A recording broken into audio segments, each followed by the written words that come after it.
Good evening, I'm Jeff Bennett. On the Navaz is away. On the NewsHour tonight, millions are without power in the southeast as residents begin the long, arduous recovery from Hurricane Helene. Ukraine's president meets with Donald Trump as competing political visions for U.S. aid to Ukraine cast doubt on the future of the war effort. And we go inside a Georgia election center to get an up-close look at the voting protections at the center of a critical swing state. Fundamentally, it's a problem anytime that you're going to put a potentially vulnerable computer between the voter and the only records of their vote.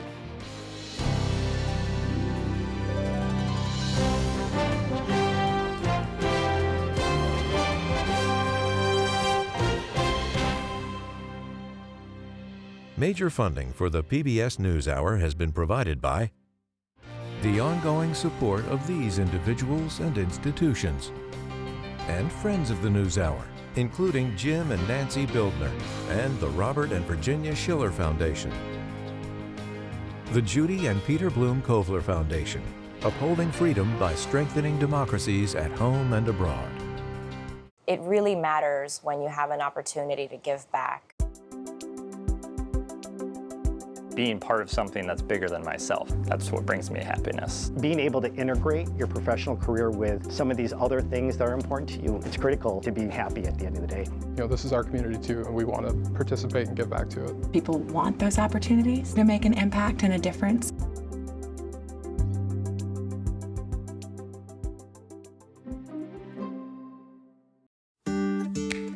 The John S. and James L. Knight Foundation, fostering informed and engaged communities. More at kf.org.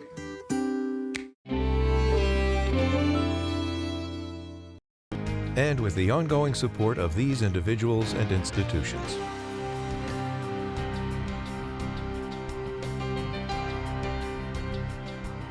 And friends of the NewsHour.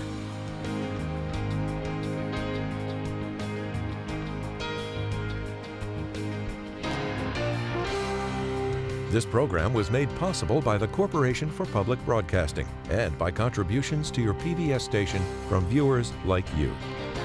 Thank you. Welcome to the NewsHour. The devastating impact of Hurricane Helene is being felt far and wide across the South tonight. At least 40 people are dead in 4 states. Millions are without power, and there have been harrowing air rescues from Florida to Tennessee. And although the Category 4 hurricane is now a tropical depression, the threat is not over yet. Christopher Booker has the latest. Helene's fury unleashed on the Florida Gulf Coast. Coming ashore last night just east of Tallahassee as a Category 4 hurricane, the storm brought sheets of blinding rain and whipping winds of 140 miles an hour. Storm surge threatened to wash cars off roads. Ocean swells grew so high that it carried these boats from the water and smashed them into homes. Oh my goodness. Oh my goodness. Flooded streets resembled rivers. Entire neighborhoods looked more like lakes. This man in Cedar Key tried to check on family. I was trying to make it to my mama's house, but it's neck deep here. I'm not able to get any further. Oh man. It prompted thousands of high water rescues from Florida up through the Carolinas. First responders out in boats to rescue people trapped in their homes. In South Pasadena, Florida, firefighters literally battled fires and floods. And in one daring rescue, the Coast Guard airlifted a man and his dog from their stranded sailboat off the coast of Florida's Sanibel Island, with the storm bearing down. Still, Helene claimed lives in multiple states, from fallen trees, debris, and possible tornadoes.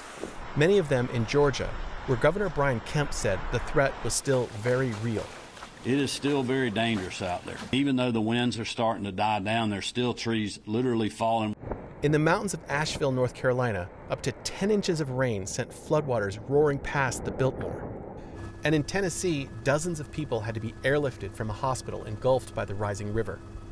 For more than 4 million people across the South tonight, they're left in the dark.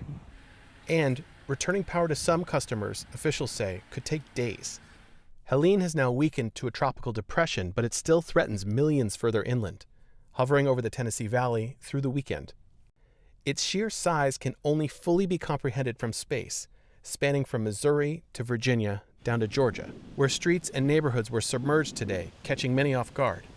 I just didn't expect this to happen. Like living over here, it wasn't something that came across my mind. This is so crazy. Back in Florida's Big Bend, it's been a devastating trifecta of hurricanes. Helene made landfall mere miles from where Idalia struck just last year. And many of the same communities are still reeling from Hurricane Debby just 1 month ago. Easy. Governor Ron DeSantis today. And then the early reports we've received is that the damage in those counties that were really in the eye of the storm has exceeded the damage of Idalia and Debby combined. In Riverview, just outside of Tampa, Randy and Bonnie Hand's home was inundated with water from the nearby Alafaya River. They stayed with family last night, but came back early this morning. We came back and we were able to get down the street. And we had all the doors taped and sandbagged, but that water finds a way of getting in. They've been in their home since 1975, and although it has flooded before, they say it's never been this bad. But despite the damage, they've pledged to rebuild no matter how long it takes. Jeff? And Christopher, you're there in the Tampa area. Tell us more about what you're seeing. You know, as we drove in from the east toward Tampa, we didn't see a lot of downed trees or that much water.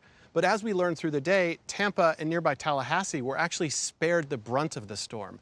But here on this street, which is right next to the Alafaya River, nearly every single home was flooded. As you can see behind me, people have been bringing out their damaged furniture, spending the day assessing the damage and trying to figure out what it's going to take to get their homes back to normal. What else have you heard from officials there about what the last 24 hours have been like for folks? I had a conversation earlier today with a spokesperson from the Hillsborough County Fire Rescue who said that between 11 p.m. and 6:45, they rescued 500 people. He also said the sheriff department rescued 400 people. So in just under 8 hours, they rescued nearly 1,000 people. For comparison's sake, 2 months ago, there was a tropical storm. They rescued 11 people. He said that the storm surge actually exceeded what they were expecting, and it landed somewhere it rose between 4 and 7 feet. And they received nearly 1,200 calls during that nearly 8-hour period. On a normal night, they might get 2 calls for fires. Last night, they had 47.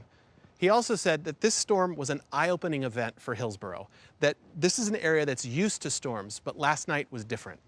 That is Christopher Booker in Riverview, Florida for us tonight. Thanks so much for being with us. Thank you.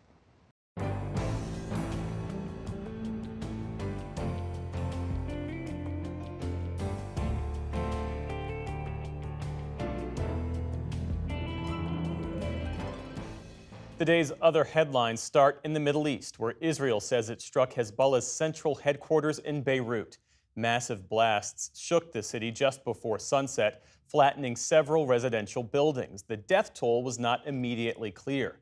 The NewsHour is told that Hezbollah leader Hassan Nasrallah was the target of the strikes. Nasrallah's condition is unknown, though an Israeli official tells the NewsHour that they believe he was at the site. Ali Rogan has more. In southern Beirut today, multiple massive explosions. Then thick plumes of smoke that engulfed parts of the Lebanese capital. Lebanese media reported that 6 high-rises were bombed, leveled, and reduced to rubble. Israel called it a precise strike targeting Hezbollah headquarters, which it said was built under residential buildings in the densely populated Dahia suburb of Beirut. Here's the truth. Israel seeks peace. Israel yearns for peace. Israel has made peace and will make peace again. The strikes coincided with Israeli Prime Minister Benjamin Netanyahu's address to the United Nations General Assembly in New York. He justified Israel's attacks in Lebanon that have reportedly killed over 700 people this week, even as dozens of diplomats staged a walkout opposing Israel's actions in Gaza and Lebanon. As long as Hezbollah chooses the path of war, Israel has no choice. They endanger their own people. They put a missile in every kitchen, a rocket in every garage.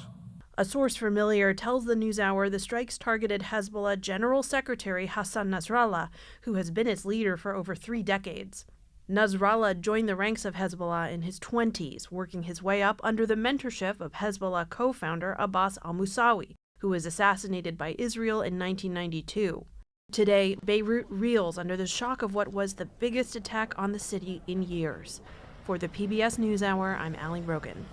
Also today, New York Mayor Eric Adams pleaded not guilty to bribery and other charges in federal court. He's accused of accepting illegal campaign contributions and gifts from Turkish nationals in exchange for using his position to help Turkey's interests. Adams did not speak on his way into the Manhattan courthouse, but flashed a thumbs up to the crowd.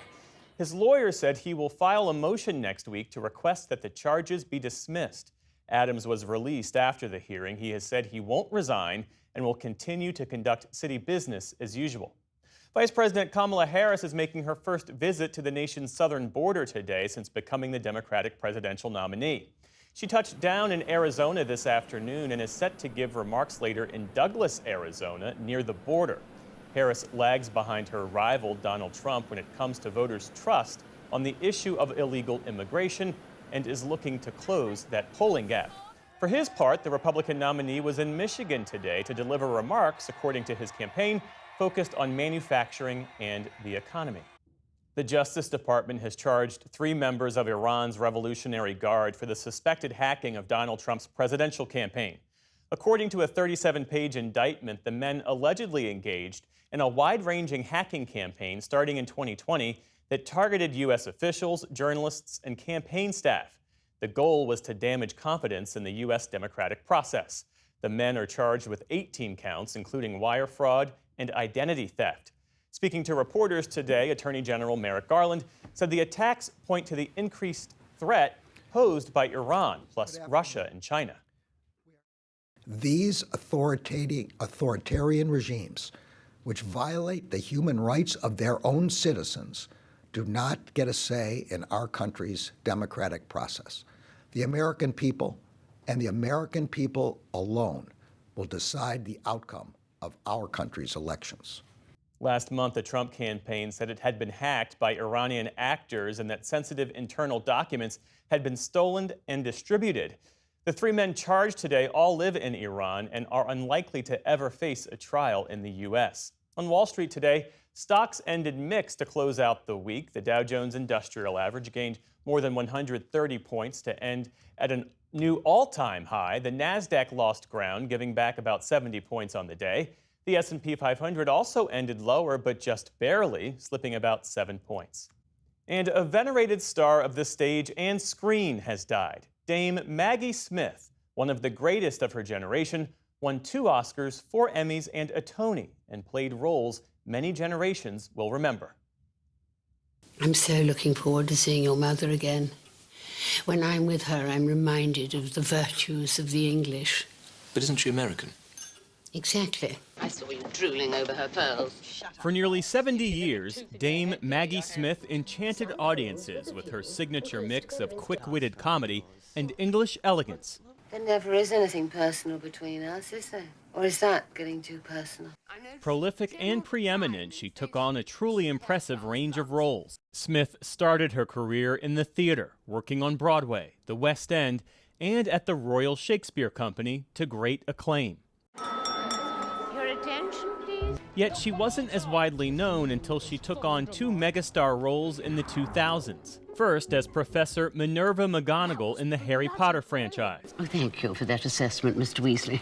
And later as the sharp-tongued Violet Crowley, Dowager Countess of Grantham in Downton Abbey, the enduringly popular PBS series. I don't even know what that means, but it sounds almost as peculiar as you look. Earlier in her career, she won an Academy Award for her performance as a Scottish schoolmistress in 1969's The Prime of Miss Jean Brodie. I am a teacher first, last, always. The win was a first in her career with no shortage of accolades, including Tonys, Emmys, BAFTAs, and a second Oscar. I just really can't believe it. Smith belonged to a generation of British stars like Judi Dench, who later in life cheekily called themselves the Dames. You can swear more, yeah. Just try and do it privately. This dame was knighted by Queen Elizabeth in 1990. Dame Maggie Smith. Maggie Smith was 89 years old. Still to come on the NewsHour, we break down the presidential candidates' competing proposals to counteract crime and gun violence. Jonathan Capehart and Danielle Pletko weigh in on the latest headlines from the campaign trail. And author Danzy Senna's new novel, Colored Television, uses fiction and humor to spotlight difficult realities of American life. This is the PBS NewsHour from the David M. Rubenstein Studio at WETA in Washington, and in the West from the Walter Cronkite School of Journalism at Arizona State University.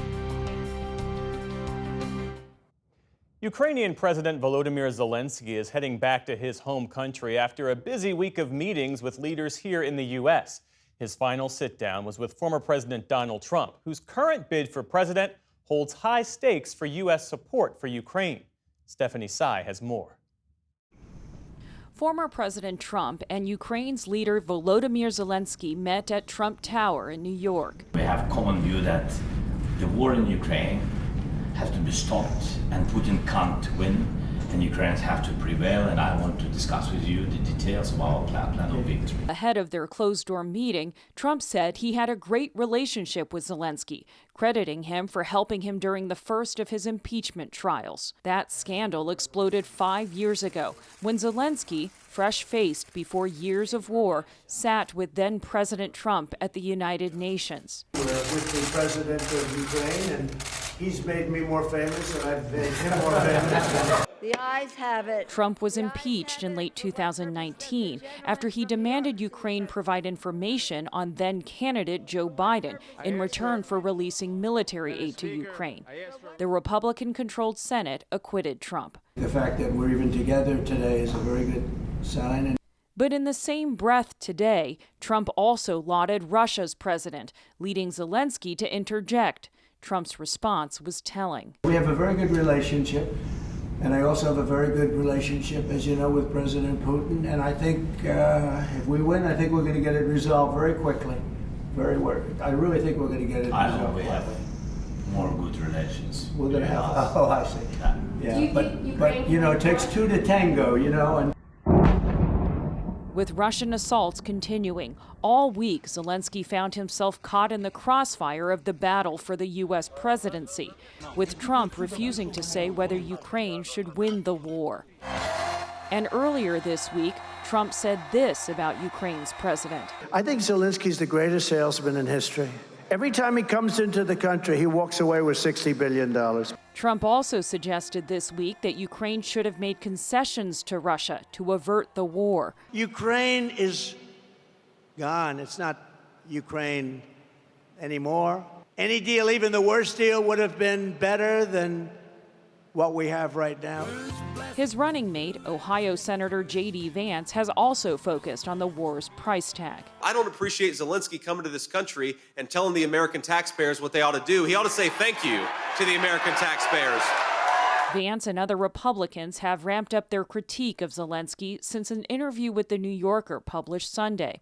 In it, Zelensky called Vance's stance on Ukraine too radical and said Trump doesn't really know how to stop the war, even if he might think he knows how. Republicans charge that Zelensky has waded too far into U.S. politics. Early this week, Zelensky visited an ammunitions factory in Pennsylvania with Democrats.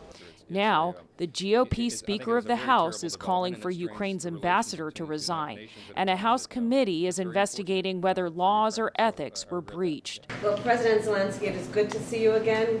In Washington yesterday, Zelensky stood alongside Vice President Kamala Harris, who lambasted Trump's insistence on striking a quick deal. These proposals are the same of those of Putin. And let us be clear. They are not proposals for peace. Instead, they are proposals for surrender. Surrender is far from Zelensky's mind as he tries to sell his plan for victory to the U.S. while walking a tightrope. For the PBS NewsHour, I'm Stephanie Tsai.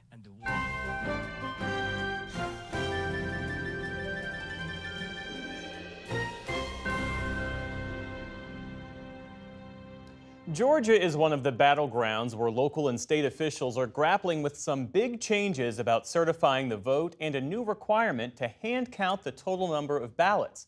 Miles O'Brien looks at another concern raised by some experts about a potential vulnerability of the voting machines. State officials say they are more than prepared. Here's his report. It's a few weeks before a primary election day in Bartow County, Georgia, and election workers are conducting a logic and accuracy test of computers that stand between voters and their ballots. Where it says text size, touch that, and then do big. Big, okay. They are ImageCast X ballot marking devices, or BMDs, made by Dominion Voting Systems. Everyone who votes in person in Georgia uses one of these touchscreen computers to record their choices and then prints a marked paper ballot, which gets scanned and tabulated. So are these machines worth the added cost and complexity? I advocated for them. Joseph Kirk is the election supervisor here. He says the ballot marking devices offer advantages over paper ballots marked by hand. It guides the voter through the process. It makes sure that there's no question about their intent. A small percentage of selections on hand-marked ballots are disqualified because voters make ambiguous markings. Dominion's ballot marking devices may address that issue, but many election security experts say they inject stubborn uncertainties into the voting process. Fundamentally, it's a problem anytime that you're going to put a potentially vulnerable computer between the voter and the only records of their vote. J. Alex Halderman is a professor of electrical engineering and computer science at the University of Michigan. He is among those who advocate for hand-marked paper ballots. I guess it seems ironic that the best computer scientists in the world will tell you the best technology for an election is pen and paper. Well, that's absolutely right. And the reason for that is we know how paper can be secured, and we know how digital systems can be attacked, right? The risks aren't even comparable. Halderman has spent a lot of time studying the risks. He is an expert witness for the plaintiffs in a pending federal lawsuit seeking an injunction against using the current voting system. Halderman says he and his team found 9 vulnerabilities in the Dominion system. We met at a law office in Atlanta in March. He showed me some of what he demonstrated in open court. We thought like an attacker. What would an attacker want to do? How could an attacker circumvent the layers of protection that are in this machine and in a real polling place? Halderman demonstrated a few seemingly easy ways to breach the security of the Dominion ballot marking device. He used a pen to recycle the power, which gave him administrative control of the computer. And he used a widely available USB device favored by computer security experts and hackers to rewrite the software of the machine. All of this mischief could occur without an obvious trace. That's because the scanner that tabulates the votes does not look at the human-readable text. Instead, it derives its data from this QR code. We can change just the QR code and leave all of the voter visible text identical to what the voter entered on screen. So as a voter, there's nothing at all that you can see that's going to indicate there was a problem. Halderman and his team worry that the hacks could propagate through an entire county or even statewide. While the ballot marking devices are not directly plugged into the internet, as they are updated and operated, they regularly exchange data with online systems through USB memory sticks and smart cards. That can potentially provide a route for hackers far away on the internet to gain access to BMDs. The kinds of attackers that worry me in this scenario include some of the most sophisticated adversaries in the world, foreign governments like Russia or China or Iran. We asked Dominion for a response. A spokesperson emailed us this: the claim that someone could hack an election with a pen is flatly false. A court directive gave Mr. Halderman, as plaintiff's paid expert, unfettered access to system security features, including passwords, security cards, election files, and more. This did not take into account the many layers of physical and operational safeguards. There is no evidence that any of these apparent vulnerabilities have ever been exploited. Georgia state election officials say they are hypothetical scenarios. Almost all of these are mitigated by the processes that are put in place around the election system itself. Gabe Sterling is the chief operating and financial officer for the Secretary of State. He says the many layers of people and processes surrounding these machines make it impossible for a voter to reboot them with a pen or insert a USB device without being detected. So what Alex Halderman demonstrated, you believe, is not a real-world scenario? The computer experts focus solely on the computer. They focus nothing on voting processes and human behavior, but they don't look at the entirety of how the system works. The reality of it is there's so many safeguards around it. But what if there was an inside job? This is exactly what happened in early 2021 in rural Coffee County, Georgia. The election supervisor and the local chair of the Republican Party invited Trump campaign allies and a data forensics team into the secure area where the Dominion machines and the election management server are stored. For several days, they copied proprietary software and confidential data. It is one of the most infamous security breaches in U.S. election history. It was uncovered by the Coalition for Good Governance and other plaintiffs in that federal lawsuit. David Cross is one of the lead attorneys. It was distributed on the internet to people that have IP addresses that show up around the world. And so it's hard to know where all this has gone at this point. They give away all the keys, essentially? Are they all out there? Those keys have been out in the ether now for years. The state has done nothing to protect the system against that. In late 2022, Dominion Voting Systems released a new software system which makes the QR code optional. It was approved by the United States Election Assistance Commission in early 2023, but Georgia has yet to upgrade its fleet of about 30,000 machines. People somehow thought that this was like an iPhone download that you do overnight. Brad Raffensperger is Georgia's Secretary of State. No, this is actually a full deinstallation, reinstallation of boots on the ground, in all 159 counties of all 30,000 pieces of equipment. How much time does it take to do that? We're looking at 4 to 6 months. In early 2023, Raffensperger asked the state legislature for $25 million to get the job done in time for the November 5th presidential election. But the request was not approved. You have such a complex system that was not able to respond to a security threat very quickly, is it? Well, we are where we are, and so we, are now into an election. So those are issues that the General Assembly can take up next session, and they don't meet till next January. The state did pass a law to eliminate the QR codes by 2026.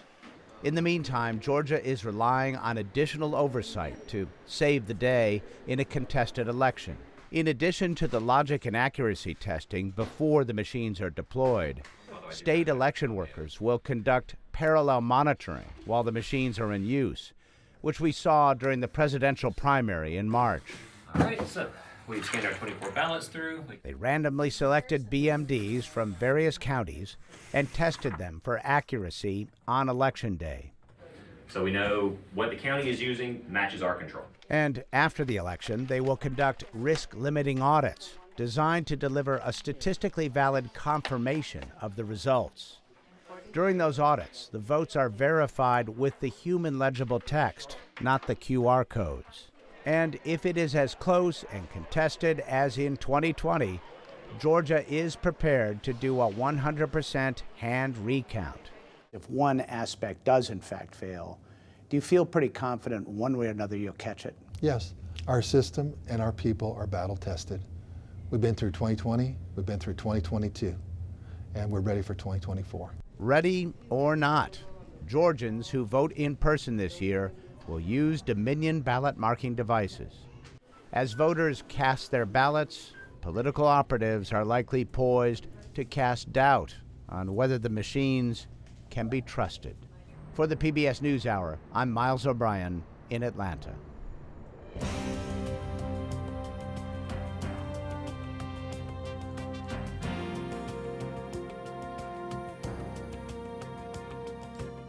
Gun violence and crime in America are both key issues in the 2024 campaign. As part of our ongoing series about election year issues, our Lisa Desjardins has looked into where the candidates stand, and she joins us now. It's great to have you here, Lisa. So let's start with former President Donald Trump. He talks often about crime, despite his own felony convictions. What's his plan to address crime in America? Trump's approach is blunt, and it focuses on enforcement. Here is what he said to the National Rifle Association in May. We have become a drug-infested, crime-ridden nation, which is incapable of solving even the simplest of problems. We will institute the powerful death penalty for drug dealers, where each dealer is responsible for the death during their lives of at least 500 people or more. Trump has given a few other details about this. Without the music, we can look at it a little more specifically. First, to do this, he would require that police forces, in order to get federal funding, employ stop and frisk. That is that police method which looks at people that police believe are suspicious, and they would pat them down to try and find weapons or guns or drugs. It's a controversial program. He would require it in order to get federal funding. He also would have a crackdown on illegal drugs. To do that, as he said, he would invoke a death penalty, he says, on drug dealers. He hasn't given other specifics, and human traffickers. We don't know exactly what that means, but that's as severe a penalty as you can have. It's in contrast, though, to when he was president. At that time, he signed the First Step Act. That's something that actually reduced the punishments and sentences for some nonviolent drug offenders, including traffickers, and he personally pardoned or commuted the sentences for dozens of drug traffickers. So what about Vice President Harris, former prosecutor, former state attorney general? What's her approach? Let's talk especially about policing and Vice President Kamala Harris. Her opponents accuse Harris of wanting to defund the police, but she has never used that phrasing. Instead, she's really carefully walked this line, sometimes in a vague way. So let's go back to 2020. After the death of George Floyd, Harris then said that, in fact, she thought there should be a reimagining of public safety, more resources for education, for housing, for community development. She did say at that time, in her opinion, it was right to question the size of police budgets. Now, while in the White House, she has pushed for more community intervention funding. At the same time, as the issue of crime has risen while she's been in the White House, the Biden and Harris administration has also pushed for more funding for police. Now, that includes things like police detectives, forensics, and also some prosecutors as well, her specialty. One of her key advisors has said that that's not in conflict, that both can happen, that you can increase funding for the police but also push for reform. What reforms does she want exactly? She hasn't specified. But Harris's main focus in terms of solving crime as a candidate is about prevention, especially about gun violence.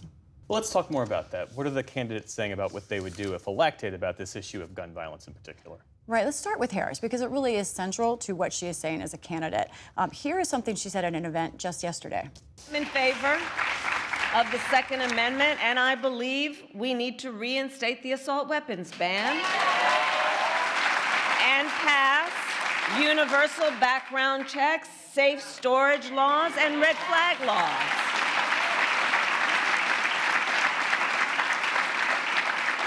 When we took office, we promised to take on the crisis of gun violence, and we passed, under the president's leadership, the first major gun safety law in nearly 30 years. That bipartisan law actually extended some the background checks, and it closed some loopholes. Now, in addition to that, as you heard Harris say, she would ban assault-style weapons. She would also ban high-capacity magazines. Those are things we know often are used, especially in mass shootings in this country. But she would also extend more background checks and red flag laws. She wants also more community intervention, as I mentioned. And talking to expert staff, that's something that they say already has had a positive impact, that gun violence they see is being affected in a positive way downward because of community intervention. As for former President Trump, he says repeatedly on the trail, he wants to protect gun rights. He opposes bans on assault-style weapons, on high-capacity magazines. But otherwise, honestly, he hasn't given many details this cycle. So if you go back a little bit and look at him as president, there's a mixed record for him on guns. One is that he asked that bump stocks be declared illegal. It was later overturned by the Supreme Court, but that was something in the direction of gun control. Otherwise, he moved to water down or sometimes completely rewrite federal gun regulations. And returning to this issue of crime, it might be a resonant political issue, but do a fact check, because crime rates in this country have actually come down. Right. We hear this again and again, especially from Trump and Republicans. There were new figures out just today, or just this week, rather, from the FBI. Today, Attorney General Merrick Garland said that crime rates have gone down to almost their lowest level in 50 years. What does that mean? Well, violent crime nudged down from last year to this year, and especially murders and manslaughters down 12% just in the last year. Now, Trump and his allies are saying they don't like those FBI statistics, which are based on law enforcement around the country. Instead, they like to use a measure that is a survey of people about if they were victims of a crime. It surveys about 500,000 or 250,000 people. Now, that measure, however, Jeff, I want to point out, when Trump says there is an increase in crime by that measure, there's some fun with math there. The increase is based on pandemic levels. If you look at that same measure based on pre-pandemic levels, crime is down. If you look on that same measure that Trump likes based on last year, same thing. Crime is at about the same level. So we asked one expert, Jeff Asher, to break down the bottom line here. We know that murder is falling probably at the fastest rate ever recorded, and that's coming from both government sources, the FBI and the CDC, as well as independent sources, the Gun Violence Archive, our Real-Time Crime Index, the Council on Criminal Justice. Trump also talks about migrant crime, but we know all research so far in that area says that undocumented immigrants are either less or just as likely as anyone else to commit crime, not more. Lisa Desjardins, thanks so much. I appreciate it. You're welcome.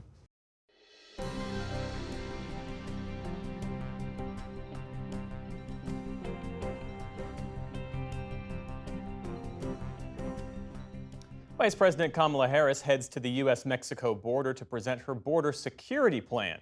On that and other issues shaping the presidential race, we turn tonight to the analysis of Capehart and Pletka. That's Jonathan Capehart, Associate Editor for The Washington Post, and Danielle Pletka of the American Enterprise Institute. David Brooks is away this evening with a welcome to you both. So Kamala Harris is visiting the border, trying to flip the script on what has been a political vulnerability for her. Jonathan, the Harris campaign has tried to gain ground on this issue by pointing to the bipartisan border deal that congressional Republicans blocked earlier this year after Donald Trump came out against it. She's at the border today. What else does she need to do, in your view, to confront this issue head on and try to cut into Donald Trump's perceived advantage? Well, she's doing it. She's going to the border. She's there. She'll be speaking about it later this evening. And, you know, by going to the border and talking about immigration, it does give her yet another chance. And she's been talking about this on the campaign trail. Gives her another chance to talk about the bipartisan comprehensive immigration deal that was negotiated by Democrats and Republicans. The lead Republican, Senator Langford of Oklahoma, one of the most conservative Republicans in the Senate, had all the votes, and then Donald Trump called up and said, "Don't vote for it," and it died. Did not even come up for a vote. It gives the vice president an opportunity to talk about that bill, talk about the things that are in it, and talk about the fact that it had things in there that had her and the president going against their own party because they were looking for a deal to do the exact thing Republicans say they wanted to do, and the exact thing the American people are saying they wanted addressed, and that is securing the border, but also going further and reforming the immigration system. And Donald Trump didn't want it to happen because he didn't want to give Democrats an issue to run on. And Danielle, part of the Harris campaign strategy here to counter Trump's approach is to use this new ad that they've released today. It's going to air in Arizona and across a number of battleground states. Here it is. Kamala Harris has never backed down from a challenge. She put cartel members and drug traffickers behind bars, and she will secure our border. Here's her plan: hire thousands more border agents, enforce the law and step up technology, and stop fentanyl smuggling and human trafficking. We need a leader with a real plan to fix the border, and that's Kamala Harris. What do you make of that? I mean, the campaign is pointing to her record as Attorney General taking on transnational criminal gangs, but they're not defending the Biden immigration policy, really. We need a real leader to take on them. That is not a felicitous term that they should have put at the end of that ad. because she's been that leader. This was part of her responsibilities. She didn't go to the border. She didn't make it an issue. And I understand. I mean, look, the politics of this are clear. This is an issue where she lags behind Donald Trump, where she's perceived to be less good. And you know, she can't just shrug off 3.5 years as Vice President of the United States and suddenly say we need new, fresh leadership to deal with that. Where were you for the last 3.5 years? You know, but I think, look, Jonathan makes an interesting point, and this is, you know, this is a problem for the Biden administration. The Supreme Court has said, and I'm going to read the quote. It says in a decision on immigration, it said that current statute, quote, exudes deference to the president. In other words, the president had and has all the authorities that are needed to do what was necessary to either shut down or regulate the flow at the border and to deport people if necessary. None of that happened for the first 3 years of the Biden administration. Now, is it good that Congress wanted to address this? Yes. Am I a little bit ambivalent about how it was handled? I am, because I think it needed a solution, and I think sometimes you have to compromise. The argument that many make who opposed it is that the president has these authorities and that the legislation actually limited those authorities. In other words, it would have superseded existing legislation and limited the ability of the president to shut down the border unless there was a certain number of people, an average of 4,000 to 5,000 at the border. Now, you know, that was the complaint against it. Is it fair? I prefer compromise and bipartisan solutions, but that's what happened. And it doesn't take away from the fact that Kamala Harris didn't do anything and Joe Biden didn't do anything. Well, let's shift our focus to Donald Trump's meeting with Ukrainian President Volodymyr Zelensky. Zelensky was in Washington yesterday making an in-person plea for more military aid, and there you see him with Donald Trump today. Jonathan, what were your takeaways based on their interaction? Look, I give President Zelensky major kudos and major props for meeting with Donald Trump. He could very well be the next president of the United States, and meeting with a man who has said on multiple occasions that basically President Zelensky should just hand over his country to Vladimir Putin. And so the fact that Donald Trump met with Zelensky after saying before that he wasn't going to meet with him because Zelensky said not nice things about him, I guess shows a level of maturity of the former president. But I do think when a wartime president comes to the United States for the purpose of addressing the UN, saying thank you to the people in the factory that are making the weapons that he's been able to use to defend his country, that is a good thing for him to do. And it's good that Donald Trump met with him. Danielle, you know, Donald Trump sees foreign policy so much through the prism of money. He talks about NATO countries needing to pay their fair share. Just in terms of the language he used today, he talks about a transaction, doing a deal. What would it take to get the MAGA wing of the party and for Donald Trump himself to see Ukraine's success in the best interests of this country? It's a great question, but I want to talk a little bit about Zelensky for a second, because I think he was manipulated, and I think he was manipulated cynically by the White House. The trip to Pennsylvania that he was going to do, which was one of many trips that he, the ambassador, Ukrainian leadership do to thank the American people and the people in factories. I agree totally with Jonathan. This is a really appropriate thing to do. Had none of the Democratic senators on the trip, on the original manifest, had a short meeting with Governor Josh Shapiro to sign a sister city agreement, and otherwise was not a political setup, and ended up looking like a campaign visit. Now, that wasn't organized by the Ukrainian embassy. It was organized by the White House. I think Zelensky fell into that. I think he exacerbated that problem when he went and gave an interview to a House organ of the Democratic Party, The New Yorker, and made, frankly, let's say, unwise comments. I happen to agree with some of them, but unwise comments about J.D. Vance. But they created this firestorm, and actually I give a lot of credit not just to him in reaching out to Donald Trump to try to fix this, but Donald Trump being gracious and accepting that outreach immediately. So I think that's really important to understand, because the one thing I haven't seen since this invasion happened is Joe Biden and Kamala Harris stand up and show the necessary bipartisan leadership to sell this to the American people. So what is it going to take? I come back to your original question. It takes leadership. It takes effort. It takes the bully pulpit. People need to be persuaded. Democrats would make the point that Joe Biden has shown that leadership, and that the reason that there is a Western alliance that has been unified in supporting Ukraine is because of that leadership. Democrats would make that argument, and Ukrainians will tell you, as will the Republicans on Capitol Hill and most Democrats, that the Biden administration has been a day late and a dollar short in every single weapons transfer to the Ukrainians. When they need HIMARS, HIMARS come a year later. When they need aircraft, aircraft come a year later. When they need ATACMS, they come a year later. When they need to reach into Russia to hit targets where Russians are staging against them, and the Biden administration won't let them do it, they finally grudgingly allow them to in the last month. You know, helping people when they're losing is not the best plan. Helping them when they can win is the right plan.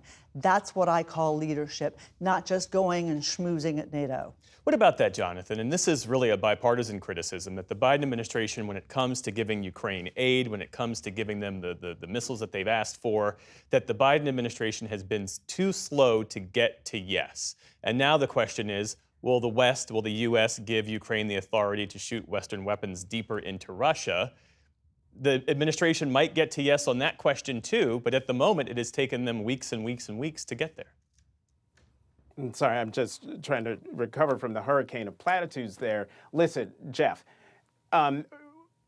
we can't just be simplistic about this. The hesitation of President Biden here in Russia's war on Ukraine is thinking that, you know what, we don't want this to flare up into a situation where the United States and the NATO countries are going to have to go to war with Russia. I appreciate and applaud the president's reticence and deliberation in helping the Ukrainians and helping President Zelensky. And I'm glad you brought up the major point. The president and the Biden-Harris administration haven't been doing nothing. They're the ones who pulled together the coalition that has helped Ukraine last in a war that everyone thought would be over in a week. And the idea that a wartime president like Zelensky could be manipulated by anyone, I think, is unbelievably insulting. All right, Jonathan Capehart and Danielle Pletka. Unfortunately, we are out of time. That's all right. But I'm sure we'll continue this conversation elsewhere. Thank you both. Thank you. Thanks.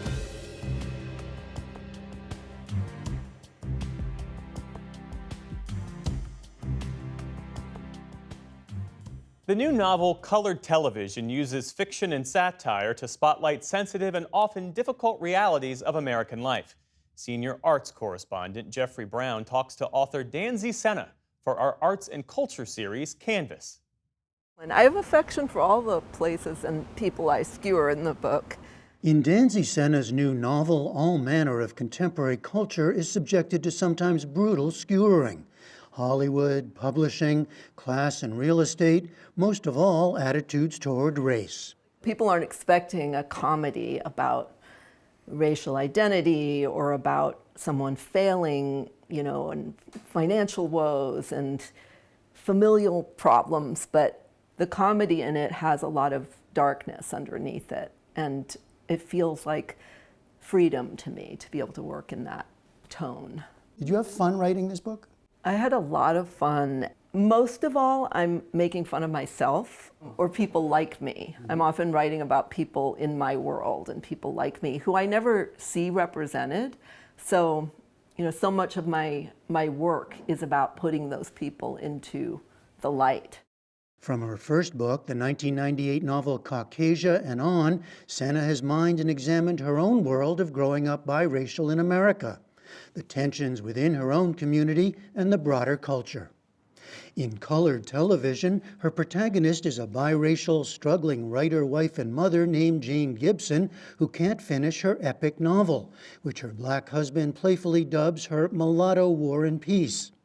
and gets drawn into the epically nutty world of television executives breathlessly seeking the next big thing, a biracial comedy. So you've written a novel in which we have a biracial writer, you, writing about a biracial writer, who is writing now a TV series about a biracial writer. It's a hall of mirrors. A hall of mirrors. Was it confusing for you as you were writing? It felt completely natural, and they're also living in a house that has no windows on the outside and is all glass on the inside, so it's like this navel-gazing house, and the book itself is doing the same thing, and she's doing the same thing within the book. And because it's a comedy, you know, it sort of feels like a joke within a joke within a joke. Senna herself was born in Boston in 1970 to a white mother, the poet Fannie Howe, and a black father, editor and author Carl Senna. In an atmosphere of black pride and empowerment that shaped her own sense of self. My siblings and I all look different, and blackness was the only identity that holds all those colors in the world I grew up in. It was the only one that sort of absorbed all of these different complexions into it. Whiteness was sort of the exclusionary category, and blackness was the inclusionary category. And my parents also knew that, you know, that was the identity that they needed to sort of uphold and give us pride in, and it wasn't the white side of us. So for me, there was no contradiction between looking the way I do and also having a white mother and being black, because of that moment where there was no mixed race category, that's just what you were. But what about in the larger culture? I mean, I've faced confusion from people all my life, and I think in some ways it's why I became a writer, or it sort of formed me as a writer, because I was always feeling like an other amongst others. I also found that I felt like a spy oftentimes in America, that I was seeing things that other people didn't see. And so with my work, I'm always sort of trying to write from the complexity and the nuance of being within that experience, because it's really a story that's weirdly undertold. Guess Who's Coming to Dinner, American Girl dolls, nice liberal neighborhood Senna dubs multicultural Mayberries, the Kardashians, and a whole lot more. They're all here. In popular culture today, Senna sees a kind of glamorization, even what she calls a fetishization of being mixed. Some of it referenced with humor in her novel, including the fad for Labradoodle dogs. So I don't know, is she Indian or is she black? But she also sees something else, as when Donald Trump said this of Kamala Harris. Because she was Indian all the way, and then all of a sudden she made a turn and she became a black person. Just to be clear, that tone that he spoke about her with was so familiar to me. It was the tone that I've heard my whole life, where, you know, you're not really black, you can't be black, you don't look black. You know, let me see your family picture, let me see, and this idea that you're an imposter of yourself and that your family story is constantly being discounted.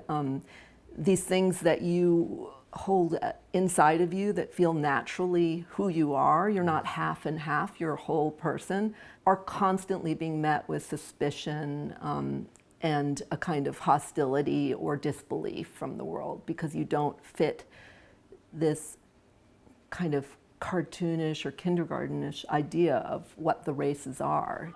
Now on a book tour that included the Center for Fiction in Brooklyn, Senna continues to play with that never-ending, fraught American story, giving it her own twist, one that mixes some serious issues of our time with some serious laughs at the way we try to negotiate them. I do think people really want to laugh right now. Like, there's a feeling that about these subjects that, you know, you look at Twitter and everybody's on tenterhooks, and it's like something, anxiety is released when we laugh. And there's sort of this little change that occurs in us when we find a way to laugh at ourselves. So for me, this is laughing at ourselves. And all of the sort of deeper messages are hidden in this laughter and in this comedy. And that I feel excited about, that tone and that emotional range that people are getting from this. The novel is Colored Television. Danzy Senna, thank you very much. Thank you.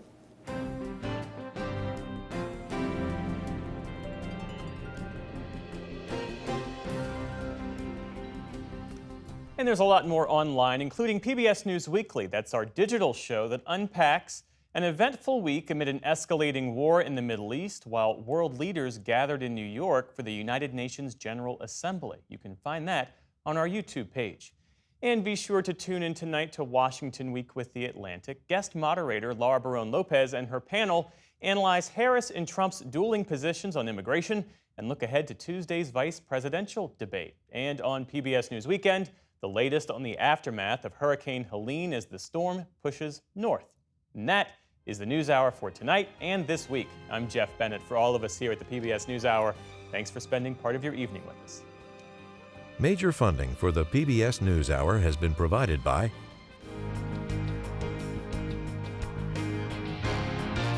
and with the ongoing support of these individuals and institutions, and friends of the News Hour, including Kathy and Paul Anderson, and Camilla and George Smith. The Walton Family Foundation, working for solutions to protect water during climate change so people and nature can thrive together. The William and Flora Hewlett Foundation, for more than 50 years advancing ideas and supporting institutions to promote a better world at hewlett.org. And with the ongoing support of these individuals and institutions.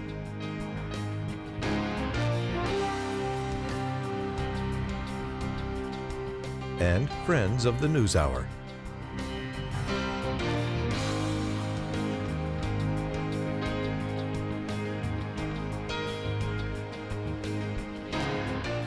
This program was made possible by the Corporation for Public Broadcasting and by contributions to your PBS station from viewers like you. Thank you.